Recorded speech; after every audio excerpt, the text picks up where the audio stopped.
benefits of a small class, right? Okay, so just a quick reminder of like what's due for tonight, right? Instead of reading a text, you're going to be examining a picture, right? You're going to be looking at a painting called The Lecture of Henricus de Alemannia, which is in the Reading the World textbook, right? So the big thing that you're going to want to be doing for this assignment is figuring out an interpretive context for the picture, right? A lens through which you want to look at it that will help you interpret it. Now, one thing you can do in order to do that is think back to what we did with Seneca last time, right? So how we looked at what Seneca wrote through the lens of Roman history, right? And certain things about Roman culture. You can try to pick a similar context through which to you might look at this particular painting, right? So one thing that might help you do that, right? Pay close attention to these understanding the text questions underneath the picture, right? They will help you find things in the picture to focus on that will help you interpret it. Yeah, Gia. So when we're making our interpretive context, do we make like implications from those interpretive contexts, or we just simply like list out how they did with the New Yorker? Yeah. Use that. The thing they did with the New Yorker picture as a model, right? Right. That's exactly the kind of thing I want you to do. Okay. And that's actually one of the things that's valuable about the textbook, right? Is that it does provide a model for almost all of the assignments that you can then follow, right? Follow that particular model. Tell me what your context is for looking at the picture, right? This is the context I chose, explain that, and then go on to interpret the picture, pull out the implications in light of that context, right? And for this one, we don't need 3 vocab words because no words, yeah. So you won't need to submit 3 vocab words with the one that's due tonight. So does anybody have any questions about anything else before we get started?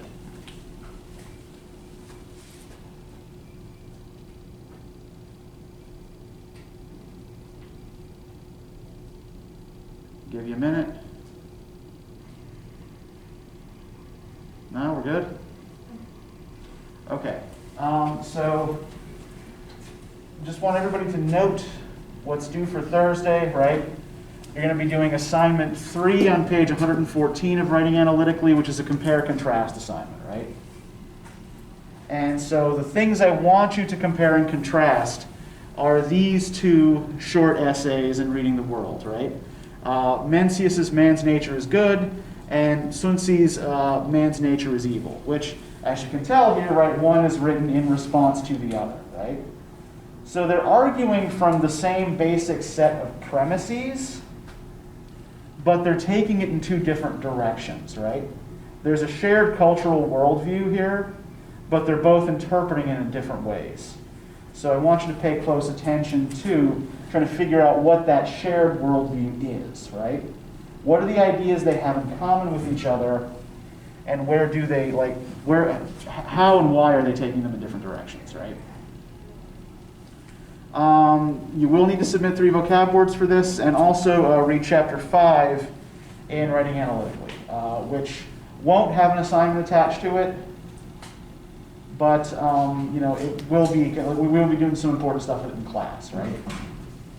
So that's the assignments. Now I want to start today a little bit differently than we usually do. So I want you to start with a little bit of reflective writing without a quote to prompt you.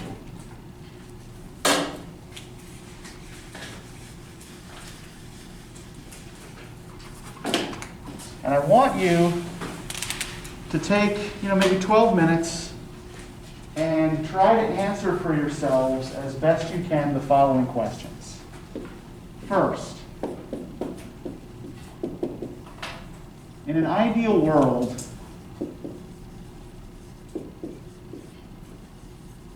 what would the purpose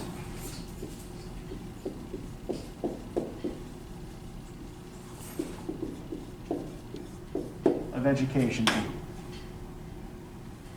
Secondly, right, because an important part of writing and developing ideas is self-reflection, I want you to think about how well your education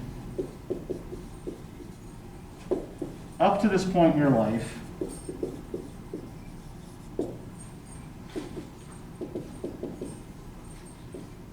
met this ideal.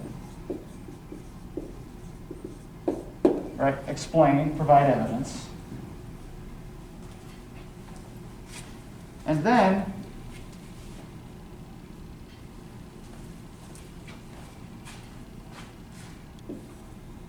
think about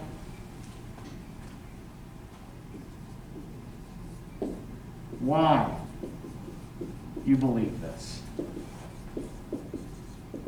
Right, in both cases. Why do you believe this is what the purpose of education should be?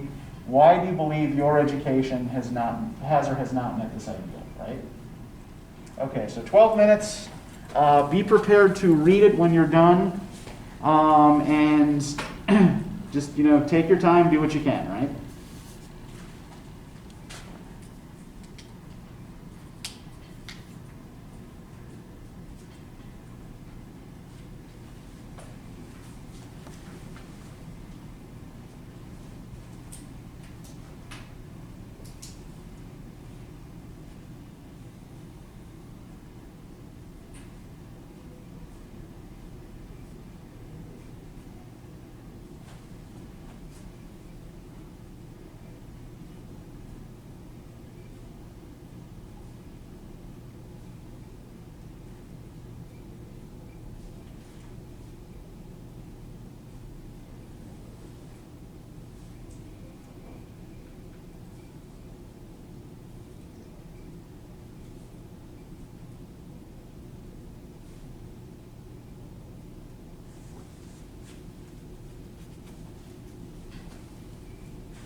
5 minutes, you're more than halfway there.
Okay, 2 minutes.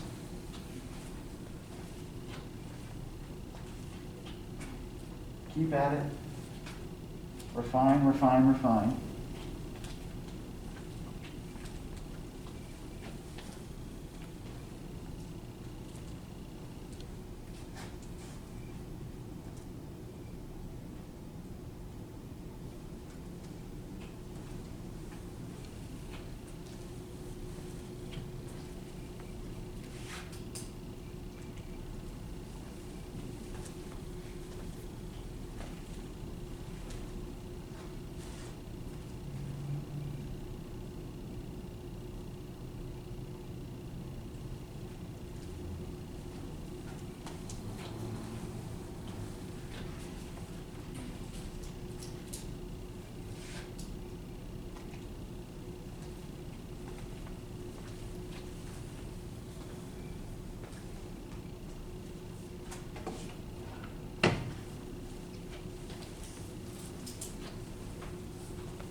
Okay, time's up.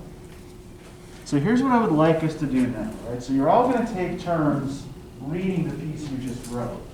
But as your classmates are reading, I want you to listen closely and take down any words or phrases you hear them say that sound important, right?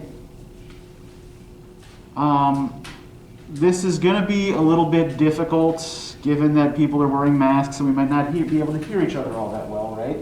So I would ask that when you are reading, right, speak slowly, clearly, carefully, and distinctly so that everyone can understand you. Okay, so everybody is going to have to read, so it's largely immaterial who wants to go first. But who's willing to be our first guinea pig? All right, Gia, go ahead. In an ideal world, education would be based on what career you want. In elementary school and middle school, you get your basic knowledge. Then in high school, you'd have classes that go along with whatever career you choose, like in college. There would also be classes that teach you how to build yourself mentally and emotionally, so like therapeutic classes. And also classes that will teach you how to do taxes, cook, and so basically home ec would be brought back. My education has been about, quote, basic knowledge that you'll, quote, need in the world. I don't use half the things I was taught in my everyday life and probably never will. I believe time was wasted by teaching me relevant things. And then I believe this because kids get bored quickly, so if they are learning something they actually need to know, I believe they will be more intrigued. Okay, thank you. Who's willing to go next? Yeah, Elizabeth. And so one thing to do, right, as you are listening to Elizabeth talk, right, listen for any words that either seem to repeat things Gia said or that seem to contrast with things that Gia said, okay? All right, go ahead. In an ideal world, education's purpose is to make an impact in students' lives. Education isn't just a reason to make kids wake up early or give them countless worksheets. There are teachers who just do it for the money and not for the students. I'm going to become an education teacher, and I might be the first or second teacher these students have had. I'm not becoming a teacher to give worksheets. I'm wanting to make an impact on their early school careers. I believe my education did and did not meet this ideal. I had teachers who made the biggest impact on me, and I hope to teach like them one day.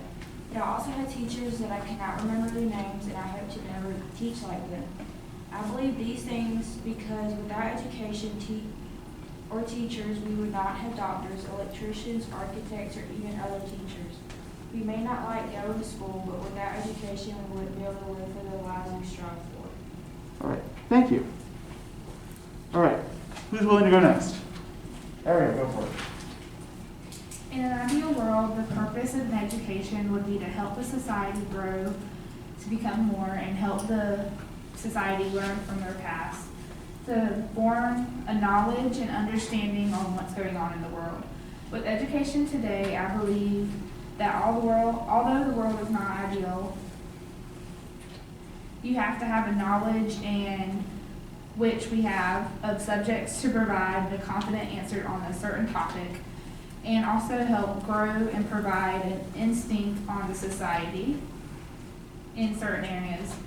So with colleges today, they have different majors and different minors to help people have a confident and particular answer on a certain subject to help the society grow.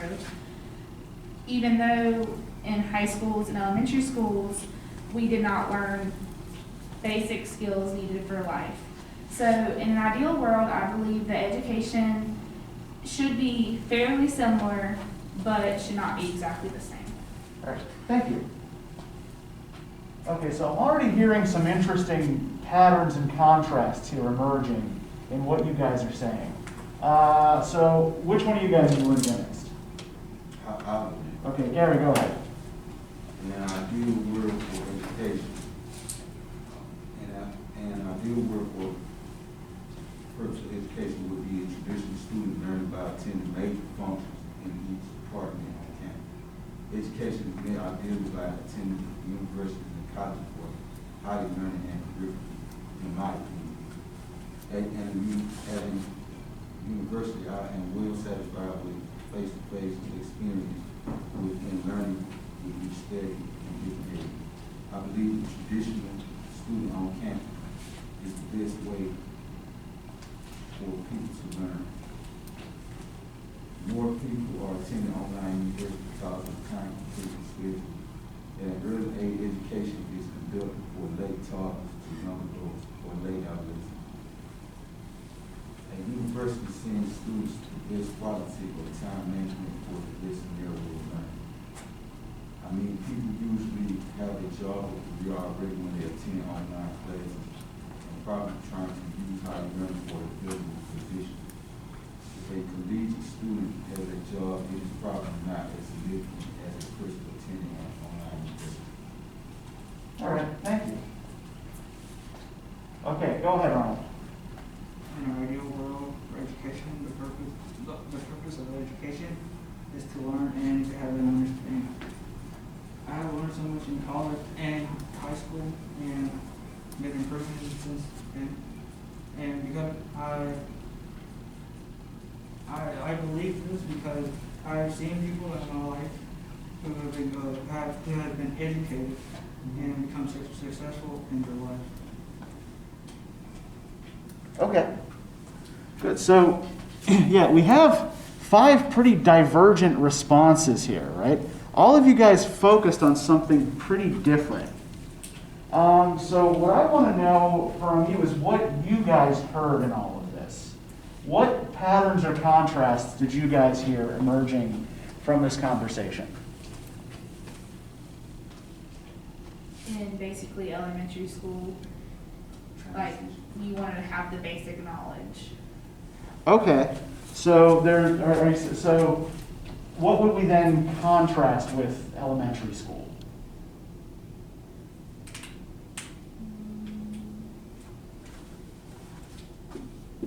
If elementary school seems to be where we believe basic knowledge is taught, then what would we? High school / college. Yeah, high school. Okay. Because like, I know like in my high school, like basically I took one education class, but then when I got here, I took 2110, it was the same thing. So it was just like, I was like a weird, like, stuff already like going on. Okay. What other themes or patterns did you guys hear emerging here in your, like, in listening to each other's That having ideas? a good education is very important. Okay, yeah, everybody did regard it as important, right? But not all of you regarded it as important for the same reasons, right? So, what did you guys pick out, not from your own essay, but from listening to other people about what the importance of education is? Teachers. Okay, that teachers make a big impact on people, right? That, you know, good teachers or poor teachers.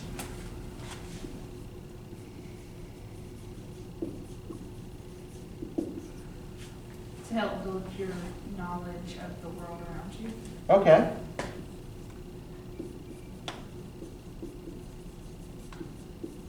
To help build a knowledge base. Okay, good.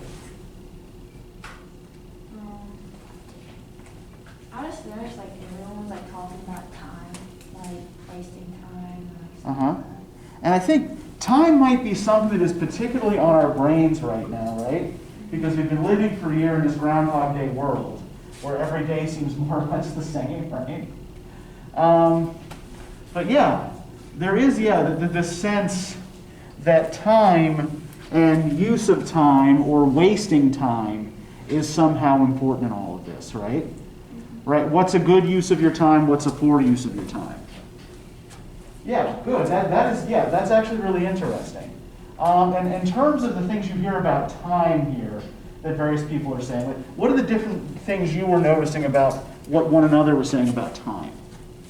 Some people said it was like important time of your life to be in high school, but some people were saying it was a waste of your time to be Okay. So education or certain kinds of education is a good use of time versus a waste. Okay, what else? What else did you hear about time in one another's essays?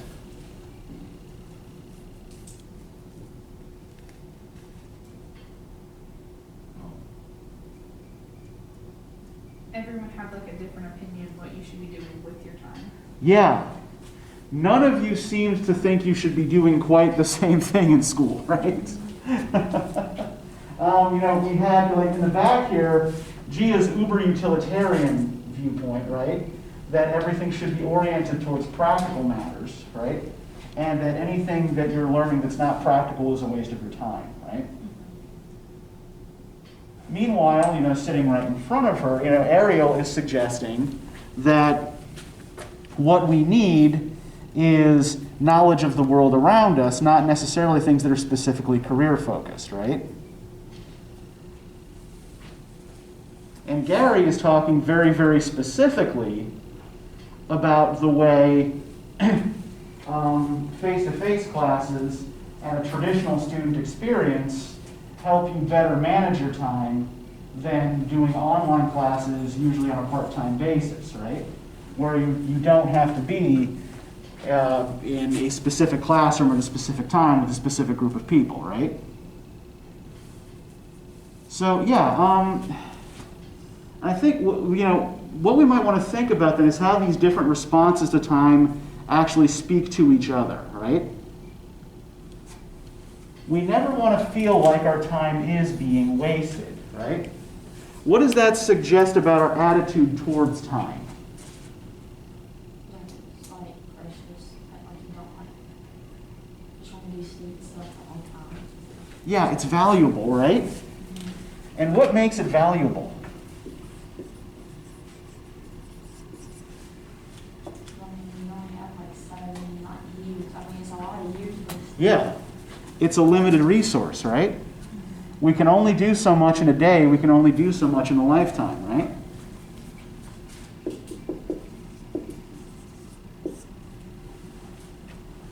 Right, what makes just about anything valuable is scarcity. And because we know we only have so much time, right?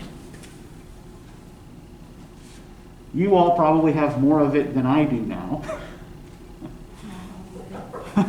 Yes. I don't mean to jinx anybody here, right? But yeah, we want to make sure that the things we're doing with this valuable limited resource are worthwhile. And so I think, one thing we can do to boil down all of these different approaches is think about education as something we're doing with our time, right? Now, another thing we might think about in terms of education, right? Is this something that's intended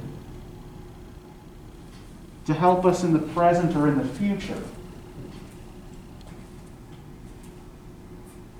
Particularly if we're thinking about our elementary, high school, and university education. What could all of you be out doing right now? Okay, granted, not that much because pandemic, right? But okay, you could be sleeping, right? Yeah. You could be working, right? Traveling. You could be traveling. Yeah, you could be doing all number of other things that are probably a lot more fun than this, right? Why aren't you?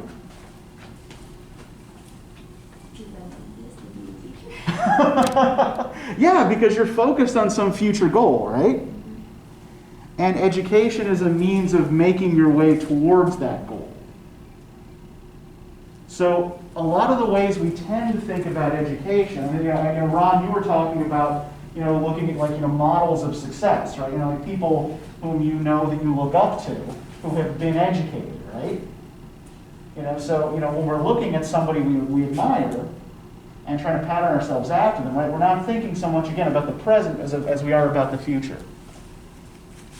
And so yeah, education is often about kind of denying ourselves something good or fun in the present in order to have what we see as a better future, right? Now, what that better future looks like is often going to be up for debate, right? But here's why we did this. So on the one hand, this first question asked you to kind of set up a standard, right? And to define it.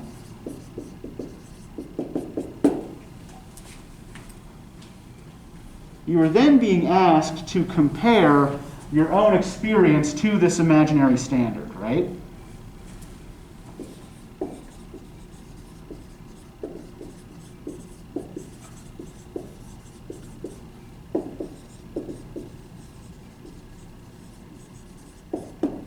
And then to justify the comparison with evidence.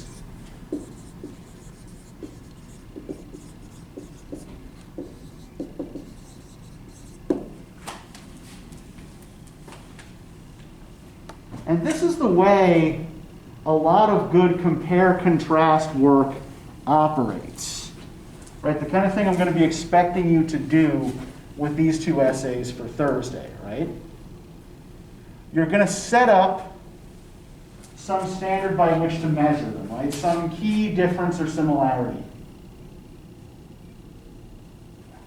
You're going to look at the ways both of them measure up to this particular standard or definition. And you're going to justify that comparison with evidence from the texts, right? Now, in terms of the method that we used, I want to talk a little bit about that too, because I think that this is something that can help you with other assignments. So what we were doing today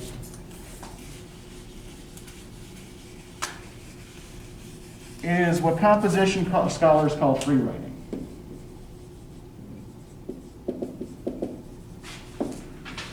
So free writing follows a couple of rules, right?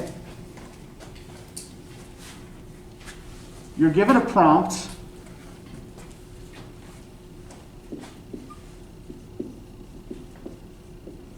Often you will be asked to choose a prompt yourself, right? Like, so when I was a student, my professors would tell us to choose a particular quote from the reading and then just spend, 10 to 12 minutes writing about that quote, right? So the prompt may very well be something you choose yourself. Free writing is also best when it is timed, right? Set yourself some kind of short time limit to just try to get all your thoughts down on paper. So I gave you 12 minutes, and you did what you could within that time frame, right? Yeah, 10 to 12 minutes usually works best. In fact, sometimes giving yourself a weird number, like 12 rather than 10, that doesn't seem quite so round, will produce better writing. I don't know why that is, but it happens. And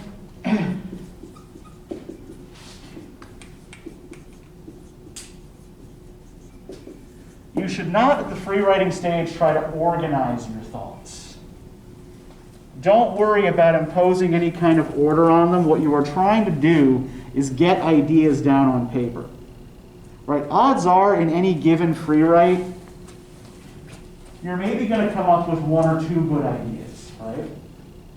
But then those one or two good ideas you can develop into a longer formal paper. So this is something that you do before you start doing the real assignment, right? A way to kind of get yourself ready for it and give you ideas. Now, the other thing to keep in mind is that for the entire time that you are doing this, you should keep writing. Even if you feel like you're talking in circles, and even if you feel like you don't really have anything left to say, keep writing until you run up against that time limit. Now, the reason for this is that the act of writing activates various centers of your brain, right? Not just, your verbal centers, but also a lot of, like your various motor centers, right? Like all the parts of your brain interact with each other in ways none of us really fully understand. So as long as you are continuing to write, you are continuing to think. And this will help get the ideas moving if you feel stuck or like a hamster on a wheel, right? If you just keep writing, eventually you'll push through it. And you'll come up with something. Now the last part of the exercise, the listening to each other, one of the reasons I did that was, one, to try to get you to identify patterns. And we did, right? We actually identified something that, even in 5 different essays, was common across all of them, right? That you were all thinking about this thing, but it was more of an implied thing, that you were thinking about time. But also because I find in a lot of classes, especially like 1,000 and 2,000 level classes, y'all listen to me and talk to me a lot, but not so much to what one another are saying.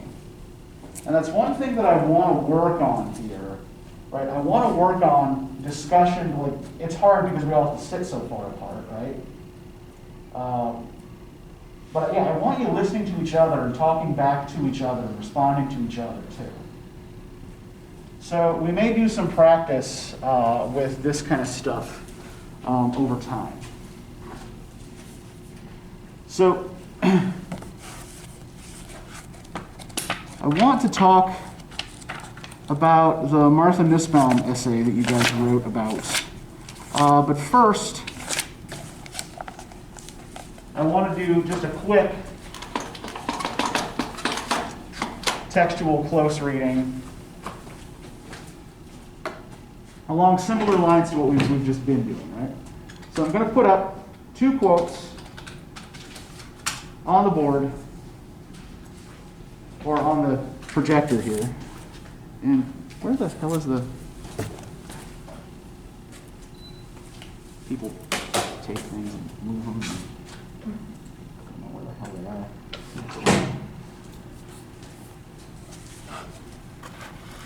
And I want you to look at these 2 quotes.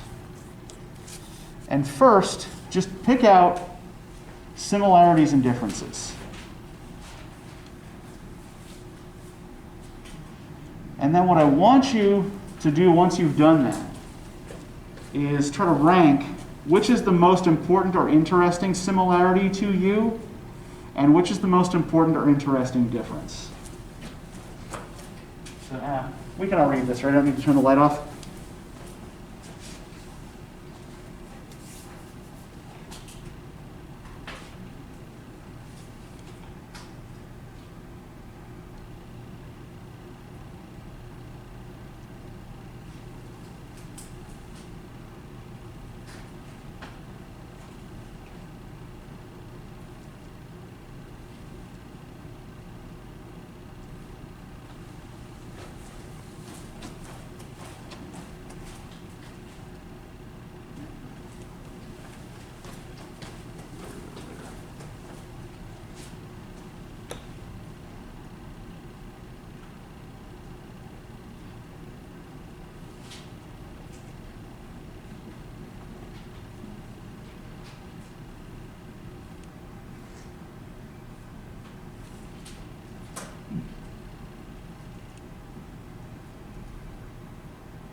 So whenever you feel like noting an important similarity or difference, just speak up.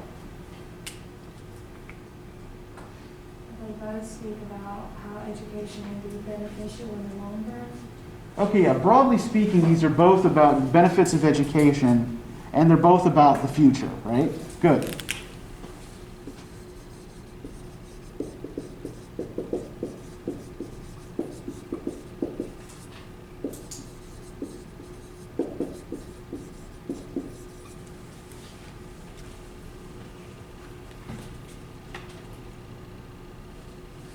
They talk about how to prepare for the future too, like with the education.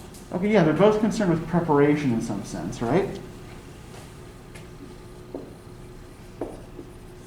What about the form in which they're written? Are either of these simple literal statements? No, they wrote it like there's going to be a quote. They're like metaphorical. Yeah, they're metaphors. Good, yes, Gia. They wrote it like it was going to be a quote. Yeah, they're both metaphors. Good.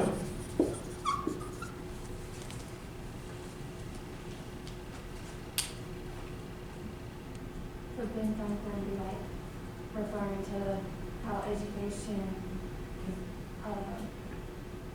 getting more money. Like Yeah. if you're educated, you get more money. Yeah, or at the very least, he's using money as the comparative term here, right? So even if he's not directly saying that education will make you more money, he's making an economic metaphor here, right? That education is like an investment, and that you will end up with more than you put in, right? So yeah, so on the one hand, we've got education is like an investment. We've got an economic metaphor.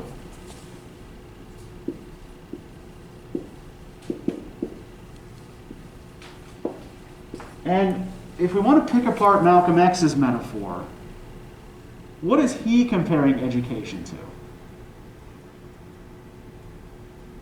Passport for the future. A passport. Okay, yeah.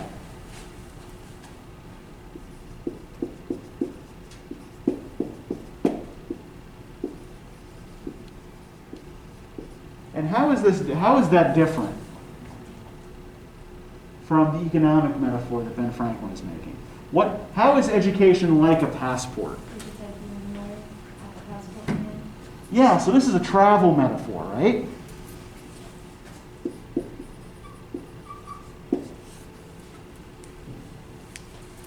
So one is about getting more than you put in, right? One is about being able to go anywhere you want. So how do these indicate a different way about thinking about education? Even if we get past, the focus on economics in the one, right? So for Ben Franklin, how is education like an investment?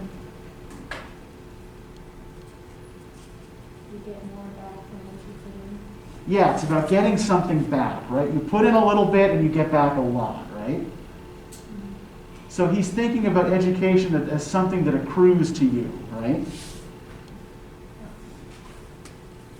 Meanwhile, how is Malcolm X thinking about education? Something that takes you somewhere. Yeah, that takes you out of where you are now to somewhere else you want to go, right? So education isn't a benefit that's paid for you. It's a ticket out of your current situation, right? So Franklin's metaphor is, like what you get when you're standing still. Malcolm X's is about getting you out of that place where you're standing still and getting you someplace else. Now, there are all kinds of ways in which we could, pick this apart in terms of the different social circumstances under which these two men grew up, right? But I wanted to start with this because I think it actually makes a kind of good framework for what Martha Nussbaum's bigger argument is, right? So let's look at the title of her essay, Education for Profit,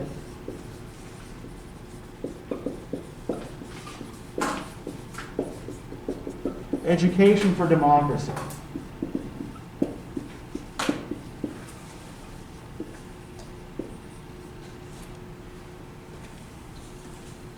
So what move is she making right away in the title?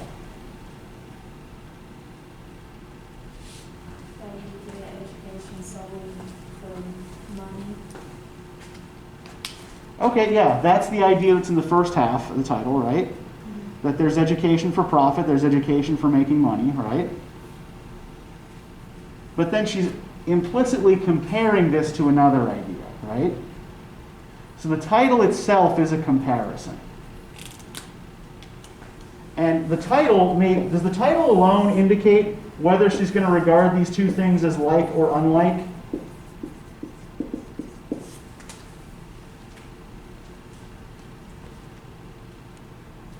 Is the title alone enough information?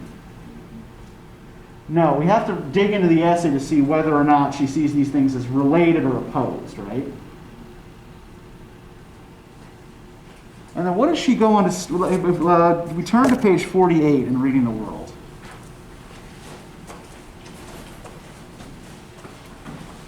Why did I do that?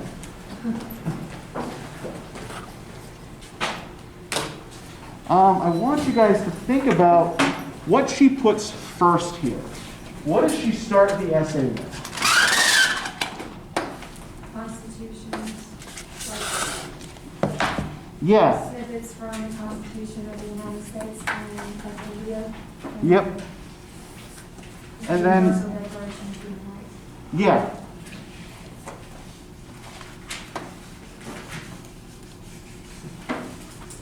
She starts with these quotations, all of which are on some level about human rights, right?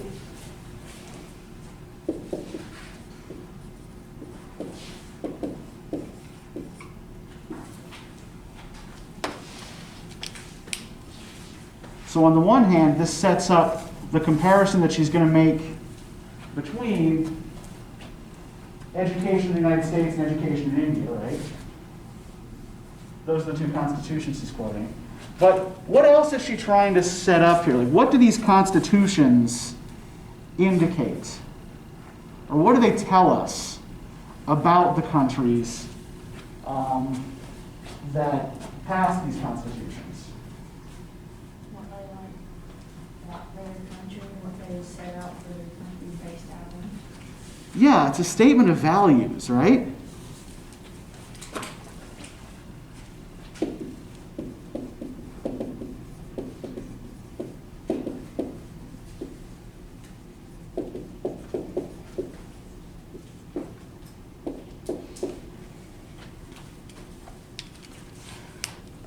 So if we look at these two constitutions that she's quoting from, can I get a volunteer to read from the preamble of the U.S. Constitution, the quote that's here? Yeah, go ahead, Elizabeth. Thank you. We, the people of the United States, in order to form a more perfect union, establish justice, ensure domestic tranquility, provide for their common defense, promote the general welfare, and secure the blessings of liberty ourselves and our posterity. Do ordain and establish this Constitution for the United States of America. Okay, thank you. Can I also get a volunteer to read the preamble of the Constitution of India? Thank you, Gia. We, the people of India, have been solemnly resolved to secure to all its citizens justice, economic and political, liberty of thought, expression, belief, faith, and worship, equality of status and of opportunity, and to promote among them all fraternity, assuring the dignity of the individual and the unity and integrity of the nation. In our Constituent, yep. Assembly this 26th day of November 1949, do hereby adopt, enact, and give to ourselves this Constitution. And then can I get one more volunteer to read the quote from the Universal Declaration of Human Rights?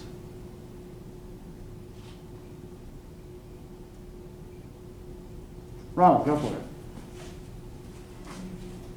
Education shall be directed to the full development of the human personality and to the strengthening of the respect for human rights and fundamental freedoms. It shall promote understanding, tolerance, and friendship among all nations, racial or religious groups. Okay, thank you. So if we look at this title, Education for Profit, Education for Democracy, right?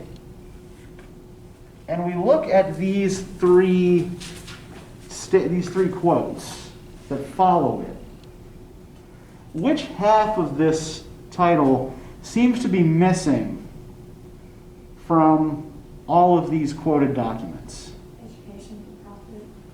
Yeah, the first half, right? So what does that suggest she thinks about education for profit as lining up with the stated goals of these two countries Not in their mentioned. constitutions? Pardon? It's not mentioned. Yeah, that this isn't actually part of the way these countries define themselves legally, right? The way they define their values. That this is coming from someplace else, not from these founding documents and these founding ideals, right?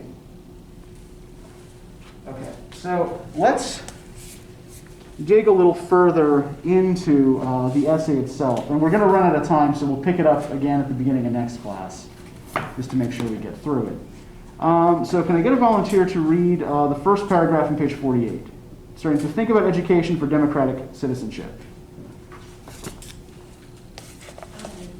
Okay, go ahead. To think about education for democratic citizenship, we have to think about what democratic nations are and what they strive for. What does it mean then for a nation to advance? In one view, it means to increase its gross national product per capita. This measure of national achievement has for decades been the standard one used by development economists around the world, and as if it were a good proxy for a nation's overall quality of life. Okay, good, thank you. So what is the first move she makes in the essay, like in the first couple of sentences?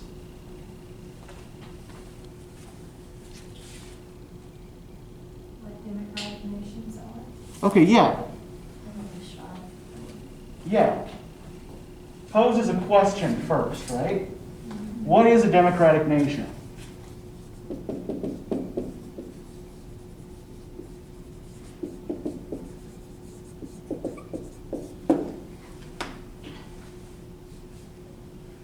Suggesting that the essay is going to provide some sort of definition for this at some point, right? Okay, so she said, like, this is the first question we have to be concerned with, right? What is a democratic nation? What does it mean to have a democratic nation, right? And then what does she follow it up with? What does it mean for a nation to advance? Yeah, the connected question of advancement, right? What is advancement?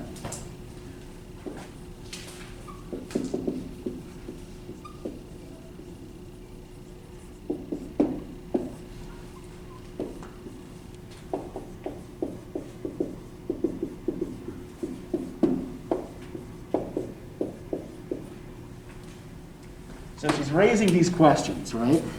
Okay, how do we define these things?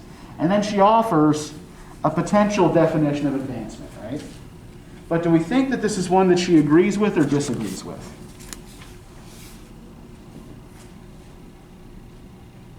In one view, it means to, so what does it mean for a nation to advance? In one view, it means to increase the gross national product per capita. This measure of national achievement has for decades been the standard one used by development economists around the world as if it were a good proxy for a nation's overall quality of life. She doesn't like it. Okay, how can we tell she doesn't like it? Just the attitude she uses. As if it were a good proxy for a nation's overall quality of life. Yeah, the as if is the giveaway, right? Showing that, like, people say this is a good proxy for measuring a nation's overall quality of life, but it isn't, right? So yeah, good. We have to be attentive to these little nuances of language, right? So right, this is what they say. I think they're wrong. Can I get somebody to start reading the next paragraph for us? The goal of a nation, says this model of development. Yeah, go ahead. The goal of a nation, says this model of development, should be economic growth. Never mind about distribution and social equality. Never mind about the preconditions of stable democracy. Never mind about the quality of race and gender relations. never mind about the improvement of other aspects of a human being's quality of life that are not well linked to economic growth. Empirical studies have by now shown that political liberty, health, and education are all poorly correlated with growth. One sign of what this model leaves out is the fact that South Africa, under apartheid, used to shoot to the top of development in. Yeah, indices, plural, it's a plural of index, yep. There was a lot of wealth in the old South Africa, and the old model of development rewarded that achievement or good fortune. Ignoring the staggering distributional inequalities, the brutal apartheid Regime, yep. and the health and educational deficiencies that went with it. Okay, good. So there's a comparison being drawn in this paragraph, right? On the one side of the comparison, we have what?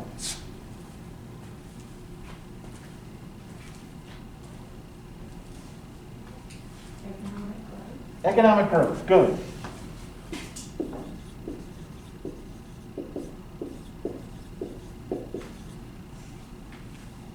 And what does she seem to think economic growth actually indicates in a country? Wealth. Yeah, just wealth, right? Just how much overall wealth there is, right?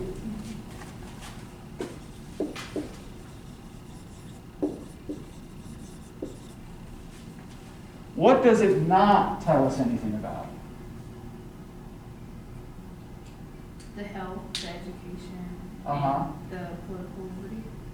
Yeah, so it doesn't tell us anything like, how would we then, how could we unite those things under a single term? What do all of those issues have in common? Quality of life. Yeah, the quality of life issues, right? So she's opposing here economic growth to the idea of quality of life, right? So measuring the overall wealth in a country, she seems to be arguing, doesn't tell you anything about how it's distributed, right? It doesn't tell you anything about what uses it's put to.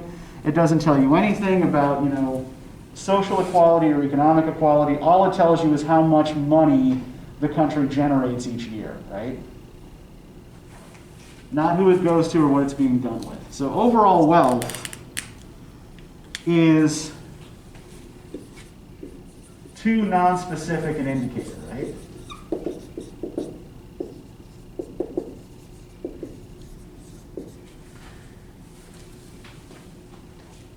Now, we're going to sit on this for now. This is where we're going to stop for today, and we'll pick this up again on Thursday, because since we started early, we're about out of time now. But yeah, I do want to continue with this next time. So just, keep your notes from today, and you should keep your notes from today anyway.